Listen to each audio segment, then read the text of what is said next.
আজকে মাটিয়া থানার আইসি সহ প্রতিটা স্টাফকে ধন্যবাদ জানাবো, তাদের হাতে ধন্যবাদ জানাচ্ছি। আজকে আপনারা এখানে যারা উপস্থিত হয়েছে, মসজিদের ইমাম সাহেব সহ মন্দিরের মুরিদ সহ যারা উপস্থিত হয়েছে এবং এখানে যারা আছে বিভিন্ন রাজনৈতিক ব্যক্তিরা, সবাইকে ধন্যবাদ জানাবো।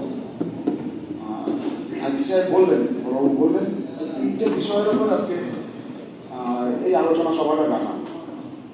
ব্যাপার হলো, বিশেষ করে মুসলিম কমিউনিটির মধ্যে একটা আতঙ্কের মধ্যে আছে, কুরবানি কি হবে।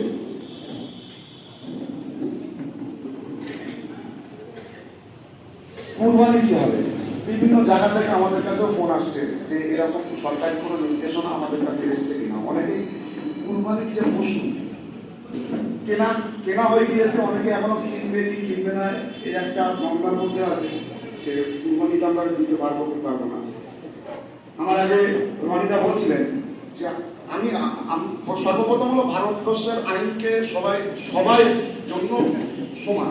ভারতবর্ষের আইনকে সবাইকে প্রাধান্য দিয়ে আইন মেনেই আমাদের দেশে বসবাস করতে হবে, এটা আমরা 100% মানি এবং এইভাবে মেনে চলি।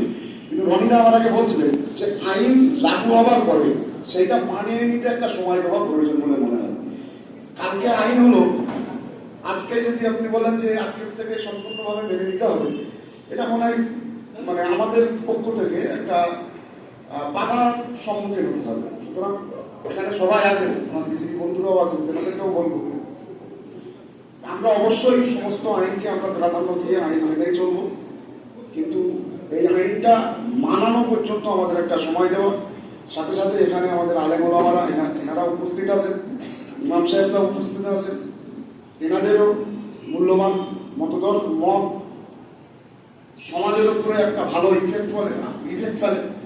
আশা করবো তেনারাও তেনাদের মূল্যবান মত আইনকে প্রাধান্য দিয়ে আগামী আমাদের এই বৈশাখী উত্তর বিধানসভায় এই আমাদের এই পাশেই একটা গ্রাম আছে, যেখানে একটা মাঠ, মাঝখানে এই সাইডে মন্দির আছে, মাঠের ও মাথায় মসজিদ আছে।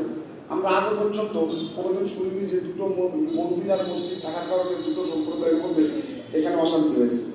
এই বৈশাখ 2 নম্বর ব্লকের মাটি অত্যন্ত সম্প্রীতির মাটি, শান্তিপ্রিয় মাটি। আশা করব আমরা দায়িত্ব নিয়ে আমরা নিজের দায়িত্বটা নিই, আগামী যে আমাদের কুরবানির ঈদ আছে এবং আগামী যে পথ চলা, আমরা শান্তিপূর্ণভাবে বৈশাখ উত্তর বিধানসভায় শান্তিপূর্ণভাবে সর্বধর্মীয় মানুষ মিলেমিশে বাস করতে পারবো। এই বলে বক্তব্য শেষ করছি। সকলকে ধন্যবাদ।